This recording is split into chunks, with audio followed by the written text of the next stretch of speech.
connais les séries télévisées. J'ai pas la télé, vieux.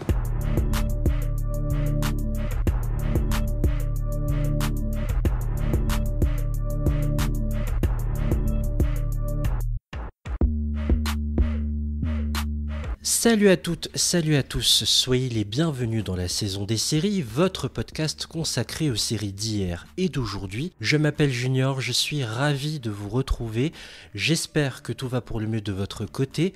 D'entrée, un rappel habituel, si vous aimez notre émission, pour afficher avec fierté votre soutien et permettre à plein d'autres personnes de découvrir la saison des séries, je vous invite à en parler autour de vous et à nous mettre un commentaire et 5 étoiles sur les plateformes Apple Podcast, iTunes ou Podcast Addict. Ma complice du jour effectue son premier passage dans la saison des séries. Je vous présente Elodie. Salut Elodie. Salut Junior et merci de m'accueillir sur ce podcast. Sois la bienvenue, comment ça va ? Bah écoute, bien, on va parler de ma série préférée du moment, donc on va passer un bon moment. Ça, j'en suis convaincu, parce qu'il n'y a pas que Netflix, Amazon ou Disney+ dans la vie. Dans ce nouvel épisode, on va se pencher sur une série disponible sur la plateforme Apple TV+. Son nom, c'est Ted Lasso, une production de Bill Lawrence, cerveau de la série Scrubs, et de Jason Sudeikis, qui en est également l'acteur principal. En plus de la pluie de Emmy Awards remis à cette série, sans oublier un Golden Globe, j'ai vu énormément de réactions sur les réseaux pour évoquer l'immense qualité de cette série. Les internautes en font-ils trop ? Les commentaires dithyrambiques sont-ils justifiés ? Est-ce que Elodie va faire un malaise lors de sa première dans ce podcast ? Des éléments de réponse à ces questions et à plein d'autres juste après un extrait de la bande-annonce. Une nouvelle nous arrive depuis l'autre côté de l'Atlantique. L'AFC Richmond a annoncé le nom de son nouvel entraîneur qui n'est autre que Théodore dit Ted Lasso. Vous êtes un Américain qui va entraîner une équipe de football de Ligue 1, même si votre connaissance du jeu est très limitée. Je sais que cet AFC Richmond se donnera à fond qu'il mène ou qu'il soit mené. Ou à égalité. Oh, vous avez l'égalité. T'as vu ce gars ? Lui, je pense qu'il vient d'Angleterre. J'ai raison. Pays de Galles. C'est un autre pays ? Oui et non. Mais combien y a-t-il de pays dans ce pays ? 4. Que ça vous plaise ou non, Richmond va changer sa façon de faire. À partir de maintenant, c'est Lasso qui donne la route à suivre. Eh, c'est dingue, cette voiture a un volant invisible. Ce que vous faites, c'est irresponsable. Ce club compte beaucoup pour les gens de cette ville. Ouais, je sais ça, je le sais. Oh, t'es un phénomène. Je crois que c'est ça, le vrai défi. Embrasser le changement. Même équipe. Faire preuve de courage. Alors, le personnage créé par Jason Sudeikis en 2013 pour une publicité sur la NBC Sports prend désormais vie dans une série où Ted Lasso est un entraîneur de foot américain engagé pour coacher une équipe de foot en Angleterre, l'AFC Richmond. C'est un club du sud-ouest de Londres en fait. Sauf que Ted Lasso n'y connaît absolument rien, mais rien de rien au soccer. La première ligue, qui est la première division du championnat de foot anglais, ça lui parle encore moins, mais pourtant il accepte ce poste qui le pousse à devoir faire ses preuves face à un staff, face à des supporters, face à des joueurs qui le prennent clairement pour une blague et un wanker. Bon, on va vous expliquer ce que ça veut dire wanker. Mais mine de rien, avec le temps, il arrive à combler son absence d'expérience grâce à un optimisme à toute épreuve et un regard différent sur la vie qu'il matérialise à travers des speeches, des discours hyper marquants dont il a le secret. Alors avant d'évoquer cette série, on va apprendre un peu à te connaître, Elodie. Qu'est-ce qui a fait que tu te sois finalement lancé dans le visionnage de Ted Lasso, d'autant plus que le foot et toi, à la base, c'est pas franchement une grande histoire d'amour, si j'ai bien compris. Non, effectivement Junior, moi c'est plus le rugby, mais tout simplement, en achetant mon nouvel iPhone, on a un an d'abonnement à Apple TV+. Et forcément, quand tu le lances, ça fait partie des premières propositions. Et donc, allons-y gaiement et c'est parti, quoi. Tout simplement. C'est aussi simple que ça. Moi j'ai cédé bien plus tard, c'est vraiment à force d'être bombardé de gifs de Ted Lasso que je me suis dit bon, il serait peut-être temps de la mater cette série, j'ai un temps de retard. Et c'est une belle découverte, c'est une belle surprise. Ça se mate très vite, ce sont des formats 30 minutes. Et on va vous décrypter un peu le pourquoi de ce phénomène et vous faire part bien sûr de notre regard sur cette série. Et on aura beaucoup de positifs à en sortir. Déjà, je vais rappeler le casting de Ted Lasso: Jason Sudeikis, Anna Waddingham, Brendan Hunt, Jeremy Swift, Nick Mohammed, Juno Temple, et on peut rajouter un guest dont on va sûrement reparler, c'est Anthony Head, c'est le grand méchant con, le grand con quoi, de Ted Lasso, mais on va y revenir. Une question toute simple, déjà pour ceux qui n'ont pas vu la série, Elodie, comment on pourrait définir Ted Lasso ? Oh, Ted Lasso, c'est très simple. C'est 2 mots, c'est un gentil loser, tout simplement. Et ça suffit, juste un gentil loser. Très positif, mais il lui arrive quand même quelques petites merdouilles quand même dans sa vie. Ouais, c'est une espèce de loser magnifique, quoi. Il Ouais. retombe tout le temps sur ses pattes, de façon plus ou moins à droite. D'ailleurs, c'est un grand naïf aussi, mais c'est surtout, moi, ce qui m'a marqué, c'est qu'il a toujours le souci de chercher le meilleur chez les gens. Même quand il a le pire des abrutis devant lui, ou je sais pas si t'as capté aussi ces traits de caractère-là. Si, il cherche toujours c'est ça, il cherche le positif, mais je trouve que malgré tout, il empathie de ça en fait. Intérieurement, il empathie de toujours réconforter les autres en fait, et montrer aux autres que tout va bien, dans le meilleur des mondes. C'est intéressant ce que tu dis, ça veut dire que pour lui, en fait, il laisse une part de son énergie, de tout le cœur qu'il met à l'ouvrage, même pour je sais pas, une tactique de foot ou donner un peu plus de force à quelqu'un psychologiquement. Pour toi, il y laisse des plumes en fait. Ouais, je pense vraiment qu'il laisse des plumes. Je sais pas si tu remarques, mais quand il est seul chez lui ou à l'hôtel, ça va pas bien en fait. Donc je pense que à rechercher le meilleur de chacun, oui, il empathie, ouais. On va en parler d'ailleurs de son arrivée en Angleterre. Ce qui fait qu'il arrive en Angleterre, c'est parce que au-delà de tout le côté pitre qu'il dégage, du côté où il parle beaucoup comme ça pour établir un contact avec autrui, il y a en fait des bagages qu'il emmène avec lui, au sens propre comme au sens figuré, qui est le fait qu'il est en train de se séparer de sa femme. C'est pas un gros spoil que de le dire, ça. Non, oui, il met de la distance. Ça lui permet aussi de mettre de la distance sur ce qu'il vit aux États-Unis, en fait.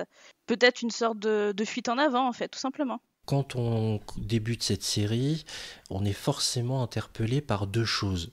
L'humour de Ted Lasso et le foot. Déjà, tu n'es pas fan de foot, tu es fan de rugby.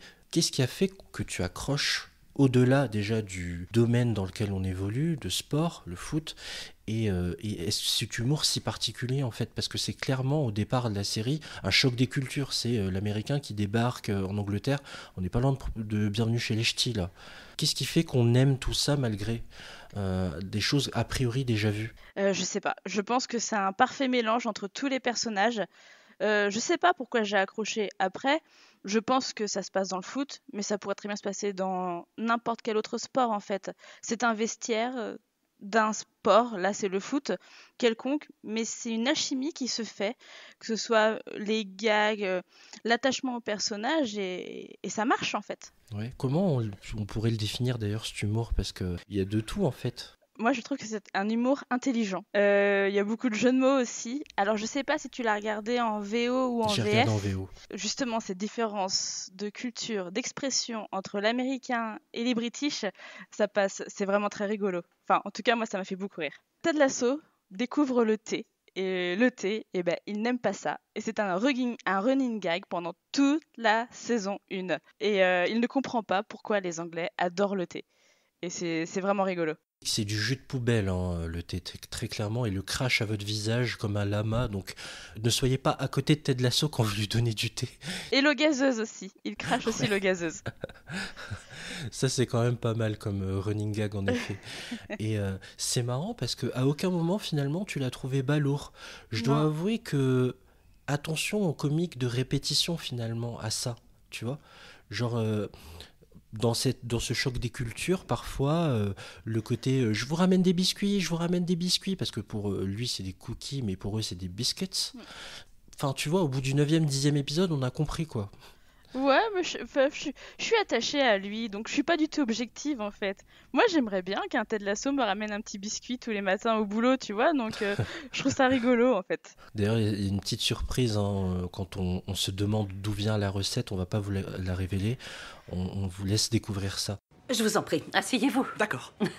Je vous offre quelque chose à boire. Oui, avec plaisir. J'ai pas beaucoup dormi dans l'avion, donc n'importe quel boost de caféine fera l'affaire. Ce que vous avez, mochaccino, frappuccino, n'importe quelle sorte de café tant que ça a pas le goût du café. Comment prenez-vous votre thé? D'habitude, je le prends pour le rapporter au bar puisque c'est une malheureuse erreur du serveur, mais je suis en Angleterre. Alors, ça donne quoi? Alors? Oui, j'ai toujours cru que le thé n'était rien d'autre que de l'eau chaude marron. Eh ben, vous savez quoi? J'avais raison. Ouais, c'est immonde. Non, merci. Bienvenue en Angleterre. Oui. C'est marrant parce que moi, ce qui m'a marqué au niveau de l'humour, c'est déjà le pauvre qui se prend... Évidemment, j'ai retenu que des choses en dessous de la ceinture. Mais il se prend un wanker à longueur de saison par le public, dans le stade, en dehors du stade, jusqu'à ce que son fils, quand il vient lui rendre visite, il lui demande « Ça veut dire quoi, wanker ?» Tu vois, il y a ça. Ted a besoin de rentrer un peu dans la tête de Roy. On va revenir sur ce personnage, ne vous inquiétez pas. Pardon, de Jimmy, qui est la future star de qui est l'attaquant vedette. C'est l'attaquant vedette de l'équipe. Voilà, il sort avec Kelly. On va revenir sur ces personnages, ne vous inquiétez pas. Mais à un moment donné, Ted a besoin de l'aide de sa petite amie, justement, pour savoir comment arriver à le comprendre. Et Kelly lui répond, bah, avec une bonne pipe, c'est tout simple. Voilà. Donc, cette série, tu te dis, waouh. Donc, ça alterne, en fait, du gaguesque, de l'humour comme ça très cru et de l'humour aussi très fin. Puis tu vois, dès les premières minutes, si je me souviens bien du pilote, il fait une petite danse à la Carlton et tout. Franchement, de suite, ça met dans l'ambiance. C'est génial ça, parce qu'en fait on le voit en train de faire le con dans les vestiaires avec les joueurs de foot américain, c'est improbable. Donc du coup il passe pour une blague, oui. Ted Lasso. Et c'est intéressant aussi de voir un peu comment il travaille. En fait, comment il arrive à pouvoir poser les jalons de sa méthode dans cette saison, parce que c'est ça en fait qui marche sur nous les spectateurs. Non mais il travaille pas. Enfin moi je considère c'est Coach Beard qui fait tout. Lui c'est le psychologue de l'équipe en fait. Tu le vois vraiment réfléchir à une vraie technique de football. Parce qu'il y connaît que dalle. Voilà. Et c'est Beard en effet qui l'aide, et il y a un troisième larron qui les aide aussi. Oui, c'est Nate, qui est le logisticien du vestiaire au départ, et qui prend du galon au fur et à mesure, puisque lui, il s'y connaît en soccer, et il a une bonne vision du jeu, je pense, vraiment. Et lui, il travaille dans l'ombre, personne ne le calculait, jusqu'à ce que Ted Lasso arrive. Déjà, le fait que Ted Lasso s'intéresse à lui, ça l'a surpris. Il s'est dit, tiens, quelqu'un pose un regard sur moi, et petit à petit, il fait partie des nombreux personnages à avoir une belle trajectoire à partir de rien.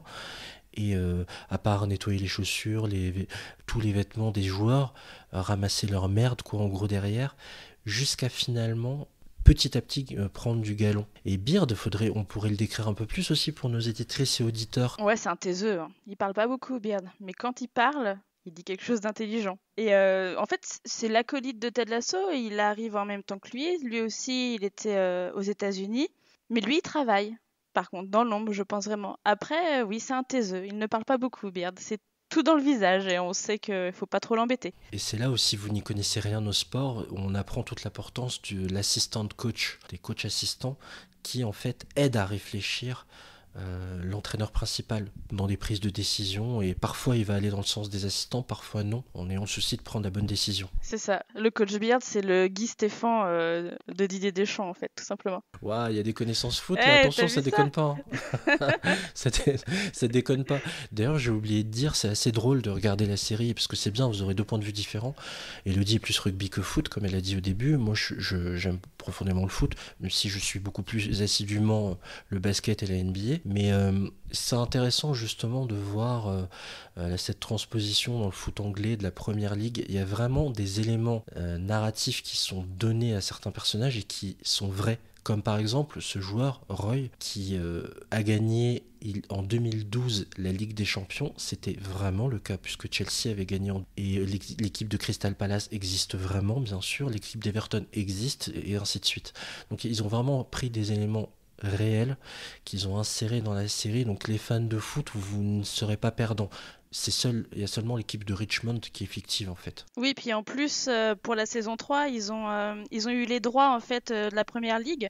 Donc ils vont pouvoir comme ça utiliser les logos des clubs, l'utilisation des images d'archives et aussi le trophée de la Ligue. Alors peut-être que Richmond va gagner la Ligue, je sais pas. Mais Génial. dans tous les cas, je pense que ce sera encore plus intégré dans la saison 3, en fait, le championnat. Il est beau le logo, il s'agit d'un lion. Oui. Le naming de cette ligue, c'est Barclays. Voilà. On va rester sur les personnages secondaires, parce qu'il y a toute une galaxie de personnages. Il faut forcément parler de Rebecca, de la boss, il faut parler de Nathan, il faut parler de Jamie, il faut parler de Roy. Enfin voilà, je vais te laisser le faire, tout ça. Il y a pas mal de choses à dire là-dessus. Commençons par Rebecca. Rebecca, la boss, que perso je trouve tellement belle, tellement classe, avec ses talons d'aiguille de 12 cm. Non, C'est on peut dire qu'elle est quand même sexy. C'est ouf. Et pour info, l'actrice joue aussi dans Sex Education. Oui. C'est la maman de Jackson, en fait, dans Sex Education. Et au départ, la saison 1, elle est quand même très froide. C'est une beauté glaciale dans la saison 1. Je pense qu'elle vit quand même assez mal sa séparation, son divorce. Sachant que, quand même, faut le signaler, son mari l'a quand même remplacée avec une autre, Rebecca, en plus jeune. C'est juste horrible, je pense, pour une femme de ça. Et je pense que aussi, plus les épisodes passent, et encore plus en saison 2, c'est un personnage qui est très, très attachant. C'est incroyable, j'y reviens, je me répète, mais vraiment l'évolution du personnage, la trajectoire, parce que clairement, en début de saison, c'est Miranda du diable s'habille en Prada. Elle est détestable. Clairement. Et justement, je pensais que ça allait durer plus longtemps. C'est très court, le délai. C'est les 2 premiers épisodes où elle veut tout faire pour saboter le club. Pourquoi ? Parce qu'il appartenait donc à son mari. Elle récupère les parts, elle devient actionnaire majoritaire lors du divorce et elle fait tout pour les faire couler.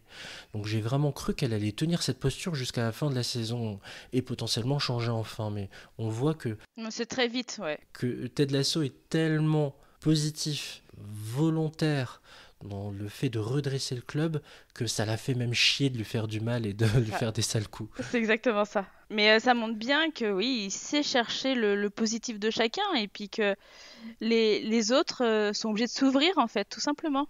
Ça, c'était Rebecca. Il reste aussi, bien sûr, les joueurs qui ne font vraiment pas de cadeaux à Ted Lasso. Il y a Jamie et Roy, notamment. Ouais, tu veux commencer par lequel ? Commençons par le petit jeune, tiens. Par Jamie ?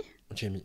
Ah ok, Jamie c'est l'attaquant vedette du club qui est prêté par Manchester City, qui a une grande importance, cette info a une grande importance pour la suite de la série. C'est un petit con. Et ce qui est rigolo dans la série, c'est que les supporters ont un hymne quand il arrive sur le terrain ou quand il marque, c'est Jamie ta ta ta ta ta ta Jamie ta ta ta ta ta. Et ça c'est Baby Shark, je crois, c'est ça c'est Baby Shark, je crois. Baby Shark, pardon, ouais. Oui, le requin, je suis bête. Ouais, je crois que c'est ça.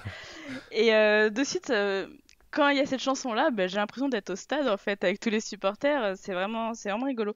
Par contre, donc je reviens à Jamie Tart. C'est lui le wanker, c'est pas Ted Lasso en fait. Et lui aussi, comme Rebecca, au fur et à mesure des épisodes, on voit bien que s'il est comme ça, c'est qu'il y a des failles en fait derrière. Et encore plus en saison 2, c'est quelqu'un de très très attachant. Lui, il sait qu'il est l'étoile montante, que c'est le plus fort de l'équipe. Et face à lui, il y a Roy qui est beaucoup plus expérimenté, qui est champion d'Europe, mais qui apparaît pour lui comme un vieux, quoi, qui est en fin de carrière. Et la relation est extrêmement tendue entre eux deux. Oui, et puis Roy est un grincheux en fait. Il ne s'exprime pas, il a aucune expression du visage. Alors je sais pas si s'il a changé un peu sa voix, l'acteur, pour que ce soit encore plus grave que sa voix habituelle, mais je trouve que c'est très important. Et en VF, il a pas une voix aussi grave en fait, et ça lui enlève ce côté ours mal léché en fait. Et je trouve ça vraiment dommage. Et voilà, il dit tout en fuck aussi. Ah ça, il dit 130 gros mots à la seconde, lui. C'est vraiment, il y a même sa nièce qui tient un cahier de notes et qui note à chaque fois qu'il dit un gros mot le nombre de livres que ça va lui rapporter. Ouais, c'est ça. Et je sais pas si t'as vu Junior, mais il y a une rumeur sur Reddit par rapport à ce personnage où des complotistes ont dit que c'était pas un vrai acteur, en fait c'était des images de synthèse tellement qu'il y avait peu d'émotion sur son visage. Donc il a dû faire un commentaire sur Twitter pour dire non, c'est bien moi. C'est vrai qu'il est en mode ghost face, un peu à la Ryan Gosling, époque Drive et tout ça, où il est mutique, il n'y a rien qui sort, il n'y a rien qui dépasse, quoi. Mais l'acteur est un vrai acteur, il s'appelle Brett Goldstein, et tu sais quoi ? il a gagné un Emmy C'est ça. en Et il meilleur a second rôle. Et il a un podcast lui aussi. Ah oui. Et il parle de cinéma dans son podcast. Ah bah tiens, monsieur a de très bon goût. Tiens, pour ceux qui l'ignorent, d'ailleurs, j'ai aussi un podcast cinéma, ça s'appelle Le film qui a changé ma vie. Allez y jeter une oreille, c'est pas mal non plus. Voilà, un peu d'autopromo. Et donc, oui, en effet, et l'acteur est plutôt intéressant, je trouve, Ouais. dans son côté renfermé. En fait, il est verrouillé à tout. Et c'est là où un autre personnage est super important, c'est celui de Kaylee, Juno Temple. C'est ça. Qui joue aussi dans Dirty John, pour ceux qui ont vu sur Netflix. Kelly, c'est une wags. C'est la femme de footballeur, l'influenceuse, la bimbo. Mais Kelly est très intelligente. Et elle fait son petit bout de chemin. Elle est au départ avec Jamie, justement. Et il y a tout un triangle amoureux entre Roy, Jamie et Kelly. Et elle prend de plus en plus de place au fur et à mesure de la série. Et encore plus en saison 2 encore.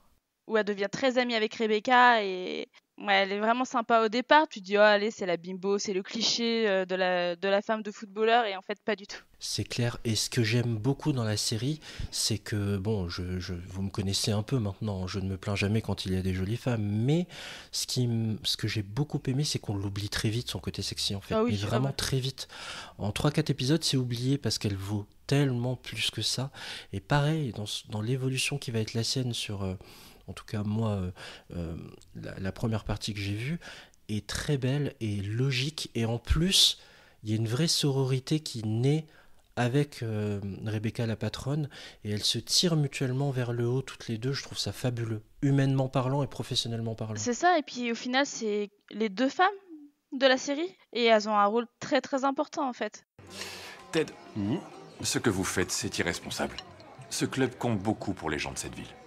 Ouais, je sais ça. Je le sais. Trent, qu'est-ce que vous aimez? Écrire? Oui, Ouais, et c'est tant mieux parce que vous êtes très doué. merci. C'est vrai. Et moi j'aime coacher. Je vais vous le redire une fois, pour pas que vous pensiez que c'était une erreur la première fois. Pour moi, le succès ne dépend pas des victoires ou des défaites. Pour moi, le succès, c'est d'aider ces jeunes à devenir une meilleure version d'eux-mêmes, sur ou en dehors du terrain. Pas toujours facile, mais ça ne l'est pas non plus de grandir sans que personne ne croie en vous. Il faut que je vous demande, est-ce que ma langue est toujours dans ma bouche? Parce que je sens que je commence à avoir des visions. Est-ce que tu voulais citer d'autres seconds rôles qui t'ont marqué? Est-ce que tu veux parler d'Higgins par exemple? Il y a un running gag avec lui en saison 2 qui est plutôt sympa, il est attachant. Je pense vraiment qu'en saison 1, il a vraiment un trop petit rôle pour qu'on s'attache à lui en fait. C'est en saison 2 que son rôle explose. En fait, la situation s'améliore avec Rebecca parce que c'est hyper tendu. C'est un peu love-hate, quoi. Enfin, au point qu'il s'en aille, puis qu'il revienne. Elle ne connaît même rien de sa vie de famille, la bosse. Donc c'était plutôt intéressant de les rapprocher. En saison 2, il s'exprime quand même, il exprime beaucoup plus ses idées en fait, il s'impose un peu plus. Et on voit sa vie de famille plus, on la voit un peu en saison 1 si je me souviens bien, sa vie de famille, mais on la voit beaucoup plus dans l'épisode de Noël. Sa famille, il devient attachant. On va parler maintenant de ce qui a clairement fait le succès de la série. C'est bien sûr le management de Ted Lasso. Sa vision du métier en tant qu'entraîneur, comment il perçoit les choses, le fait de réussir dans quelque chose qu'on entreprend. Bref, ce serait bien de parler de la méthode Lasso. Comment tu pourrais la définir, l'expliquer pour les auditeurs et expliquer finalement ce qui fait qu'on reste sur près d'une vingtaine d'épisodes. En fait, au premier épisode, il y a la pancarte Believe qui met au-dessus de son bureau. Ça veut tout dire en fait de son management d'équipe. Il est pour la cohésion de l'équipe et de toujours croire qu'on peut y arriver en fait. Avant de penser à un match nul ou quelque chose comme ça, non, on va gagner, on ne pense pas à autre chose.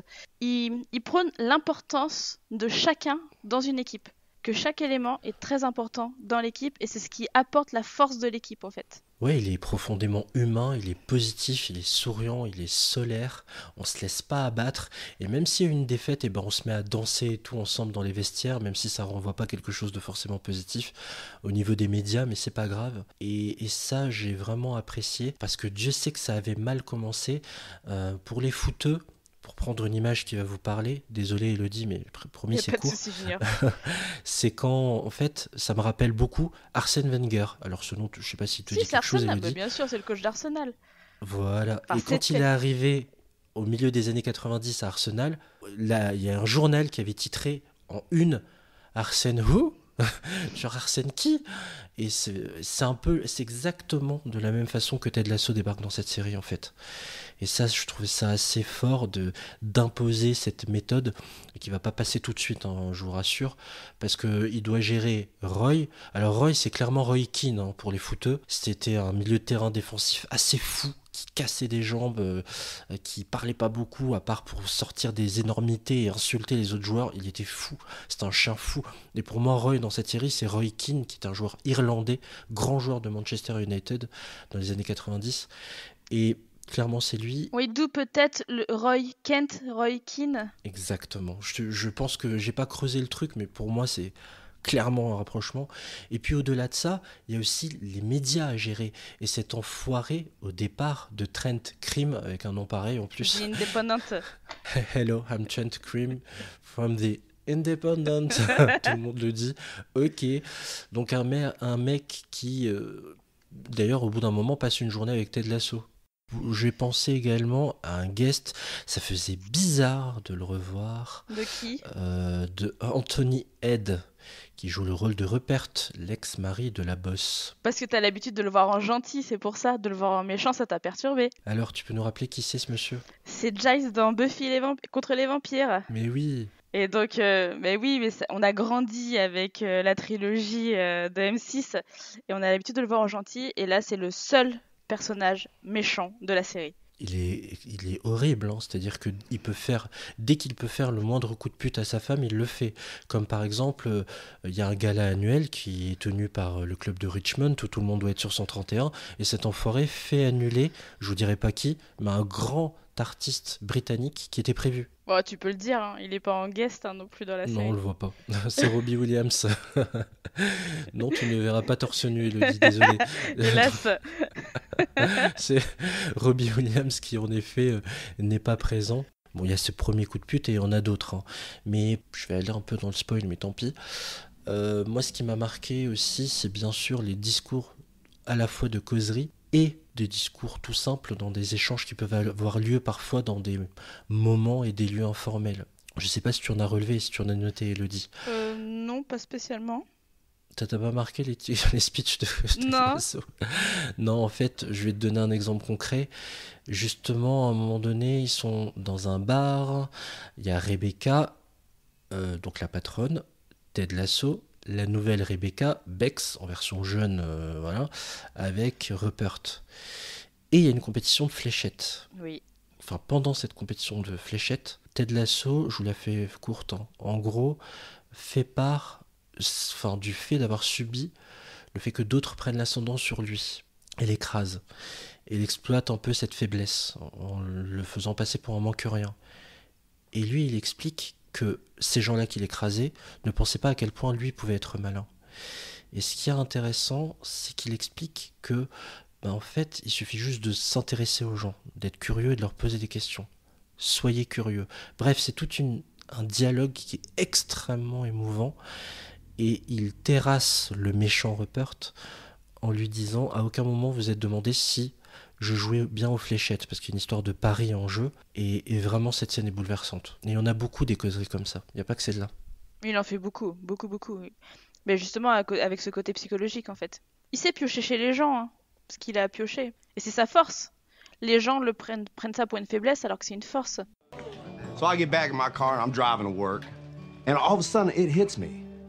All them fellas that used to belittle me, not a single one of them were curious. You know, they thought they had everything all figured out, and so they judged everything, and they judged everyone. And I realized that they're underestimating me. Who I was had nothing to do with it. Because if they were curious, they would ask questions. You know? Questions like, have you played a lot of darts, Ted?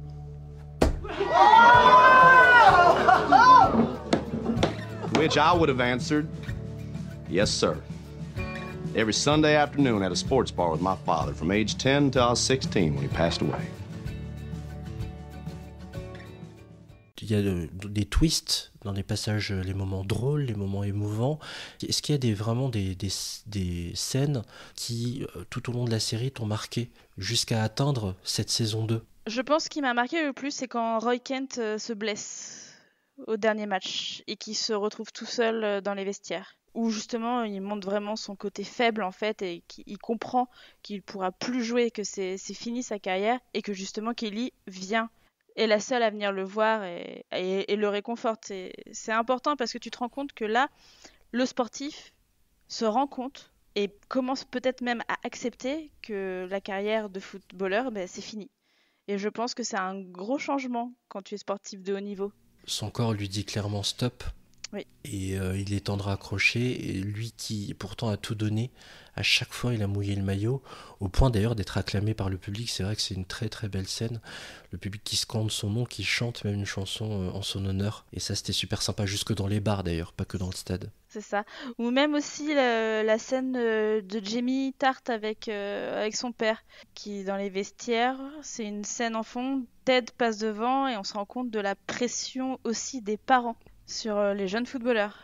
En fait, c'est ces petits moments-là dans cette série qui en font une grande série, tout simplement. Complètement. Avant, on était peut-être dans la comédie vraiment pure, et puis on bascule dans la dramédie, je trouve, notamment à partir de l'épisode 7 de la saison 1. En fait, c'est l'épisode où ils vont jouer à Everton et ils finissent tous dans un karaoké. Et donc, on en a parlé au début d'épisode, il y a Ted Lasso qui traverse cette période de divorce, et lors d'un karaoké, on va y venir, hein. On va parler de la culture pop où on s'est mis à chanter du Oasis, Wonderwall, du Lady Gaga, Bad Romance. Et la Reine des Neiges. Et voilà.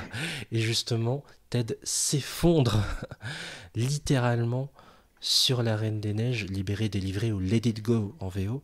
J'ai trouvé ça magnifique. Et la boss, qui était dans une telle détestation depuis le premier épisode, va pour le réconforter. J'ai trouvé ça magnifique. Ouais, et c'est à cet épisode-là qu'on se rend compte que Ted Lasso ne va pas bien du tout. Vraiment pas. Et dans la saison 2, c'est quand même... Parce qu'il y a l'arrivée du psy, en fait, en saison 2. Et on voit bien qu'il faut qu'il travaille sur ses angoisses parce que c'est quelqu'un de très, très, très angoissé. C'est pas franchement compatible avec son métier d'entraîneur d'équipe de foot de haut niveau. Non. Après, est-ce que ça fait vraiment le lien, ses angoisses professionnelles et ses angoisses personnelles? Je pense que c'est surtout personnel, ces angoisses. S'il les ramène forcément au boulot, qu'il le veuille ou non d'ailleurs.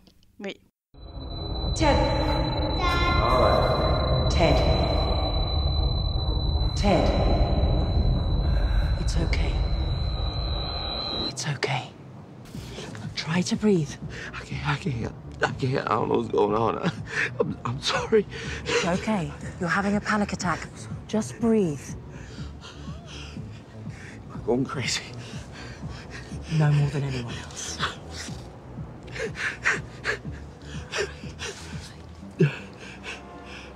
There we go. Tu voulais dire quelque chose, oui? Non, juste que Junior, tu sais, je l'ai fait un petit peu exprès, mais on a oublié de parler d'un personnage très important. Qu'est-ce que j'ai oublié? On a oublié de parler de Nate, mais en profondeur, parce que ce personnage est très important, en fait. Et voilà, c'était tout, c'était pour commencer à en parler. Parce qu'on disait qu'il n'y avait pas de méchants dans cette série, sauf qu'il y en a un qu'on aime et qu'on va détester. Oui, ah oui, il y a clairement des prémices d'ailleurs, là où je me suis arrêté, au début de saison 2, parce qu'il devient un vrai connard en fait. À partir du moment où il a pris du galon, il traite son subalterne comme de la merde. C'est ça. En fait, je pense qu'en début de série, il a un vrai complexe d'infériorité. Il est transparent, personne ne le voit. Ted Lasso le prend sous son aile, il a de plus en plus de responsabilités. Et là, c'est plus un complexe d'infériorité qu'il a, c'est un complexe de supériorité. Et c'est lui qui est en train de devenir le méchant de la série. Dans cette saison 2, tu me disais qu'il y a des nouvelles améliorations par rapport à la 1. Déjà, la 1 finit sur un épisode extraordinaire face à Manchester City, qui est l'une des plus grandes équipes d'Angleterre, championne d'Angleterre en titre, la dernière à avoir remporté le championnat. Et puis, il y a ce renouveau, ce second souffle à trouver après une saison éprouvante, une deuxième saison pour Ted Lasso, qui est bien sûr confirmée dans ses fonctions. Ils sont relégués. Hein. Oui, ils sont relégués, c'est un spoil, attention. Oui. Ils sont relégués, mais de toute façon c'était mal barré. Ils partaient tellement de bas que franchement, s'ils s'en sortaient, c'était un miracle. Ils sont relégués, comment s'appelle d'ailleurs la deuxième division du championnat d'Angleterre? Le Championship. Très bien. La question piège. Je vais pas t'emmerder avec la question de hors-jeu tomber non plus et tomber dans une forme de sexisme. Non. Mais la championship, en effet, c'est une question en fait. C'est un dialogue dans Ted Oui. Lasso. C'est pour ça que je Oui, me oui. suis permis. Et il ne comprend pas pourquoi Il a l'impression que c'est une promotion. C'est ça, exactement. Et donc c'est plutôt rigolo en fait. The snow glows white on the mountain tonight, not a footprint to be seen. Kingdom of isolation, and it looks like I'm the queen. The wind is howling like this swirling storm inside. Couldn't keep it in, heaven knows I've tried. Don't let them in, don't let them see. Be the good girl you always have to be. Conceal, don't feel, don't let them know. Well, now they know. Let it go. Can't hold it back anymore. C'est quoi la plus-value de cette saison 2 ? Quels sont les arcs narratifs qui font que ça diffère complètement avec la saison 1 ? Des personnages secondaires prennent plus de place, comme Sam. Sam est vraiment un personnage quasi principal, je trouve, dans la saison 2. Et il est tellement génial, c'est le plus mature, le plus intelligent. Et puis, malgré tout, ça c'est mon côté un peu girly, c'est le fil romantique de toute la saison 2, en fait. Donc ça, c'est cool. L'arrivée de la psy permet surtout à Ted de s'ouvrir, en fait. On apprend beaucoup plus sur lui, du lien filial père-fils, que ce soit Ted, Sam, elle les ouvre là-dessus, comme si ce qu'on devenait adulte était dû à la relation père-fils, ou peut-être même père-fille ou mère-fille. Et il y a un côté en fait très psychologique, en fait, et ça peut peut-être à chacun à réfléchir sur soi. Complètement, c'est ce qu'on a vécu enfant, adolescent, en étant chez nos parents, qui nourrit la personne que nous devenons adultes et qui fait qu'on traîne des choses aussi bien positives que détestables et profondément négatives. C'est ça. Ça forme la personne que nous devenons. Ouais. Parce que dans la saison 1, on apprend que le papa de Ted est décédé, mais on n'en sait pas plus en fait. Alors que dans la saison 2, on en apprend beaucoup plus et on comprend pourquoi il est si angoissé en fait, réellement. On voit aussi le lien filial de Sam et de son papa, de Jamie et de son papa. Et ouais, en fait, c'est une série un peu quand même sur la masculinité et comment chaque homme la gère à l'âge adulte. Ouais. Mais la psy a un rôle très important. Elle aussi, au départ, on l'aime pas trop parce qu'elle est un peu froide. Elle est froide. Hein. Ah là là, oui, elle mais est aussi accueillante qu'une porte de prison. Ouais, franchement, on n'a pas forcément envie d'aller dans son cabinet, ça c'est sûr. Et elle aussi, au fur et à mesure, elle devient attachante. Et c'est une série qui parle aussi sans arrêt du passé à mettre derrière nous en fait pour avancer. Il y a toujours ce souci de résilience aussi avec Ted Lasso. Et j'adore cette expression qu'il utilise, de fait d'évoquer, de nous demander, tu sais quel est l'animal le plus heureux sur Terre ? C'est un poisson rouge. Tu sais pourquoi ? Parce qu'il a une mémoire de 10 secondes. Donc soit un poisson rouge, Sam. Donc ça, c'est une des répliques qui m'a le plus marqué sur le fait d'apprendre à évacuer tout le négatif pour mieux avancer. C'est ça. Il y a encore deux choses. Tu voulais évoquer, il me semble, les références aux culture pop qui jalonnent la série. Oui, c'est ça. Il y a quand même beaucoup de références. Donc comme au pilote, je parlais tout à l'heure de la danse à la Carlton. En saison 2, il y en a encore plus. Il y a Fight Club. Il y a un épisode où on fait référence à Banksy, l'artiste. Nous avons une chorégraphie mémorable avec les NSYNC, enfin sur les Bye Bye des NSYNC. Il y a aussi NSYNC, c'était les One Direction de l'époque, pour les plus jeunes. Voilà. Mais si, le chanteur c'était Justin Timberlake. Ouais. Donc ça parle à peu près à tout le monde. Il y a aussi le coup des pancartes de Love Actually dans l'épisode de Noël qui a été diffusé en plein mois d'août. Et petite dernière référence sérielle, le Ted Lasso à un moment parle de Melrose Place. Mais le Melrose Place des années 90, pas celui des jeunes. Ouais, c'est bourré de références pop culture. Ouais, je pense à Kanye West. Et à un moment donné où il dit qu'il adore se prendre pour Chandler. Enfin, la liste est longue, quoi. C'est ça. Mais quasiment chaque épisode, si vous écoutez bien, il y a des références à chaque épisode. Et ça fuse, hein, donc c'est un peu compliqué de tout retenir, donc ouais, mais il y en a plein. Ouais. Ah, et aussi, petit guest, il y a Thierry Henry. Ah, trop bien. Bah, je suppose en lien avec le passage sur Sky Sports. Ouais, c'est ça. Après, c'est pas le meilleur épisode parce que c'est un épisode de bouteille, donc il est pas ouf, hein, l'épisode, mais il y a une apparition de Thierry Henry dedans. Alors un bottle épisode, pour ceux qui se demandent, c'est un épisode qui est fait dans un souci d'économie, où du coup l'action se passe dans un seul et même lieu, en fait, C'est pour ça, éviter de devoir se déplacer. Mais là, et puis l'intrigue n'avance pas en fait. On se focus que sur un personnage et qu'on le voit ou pas, ça change rien à la série en fait. À t'écouter, cette saison aurait peut-être dû rester sur 10 épisodes que 12 dans la saison 2. Ouais.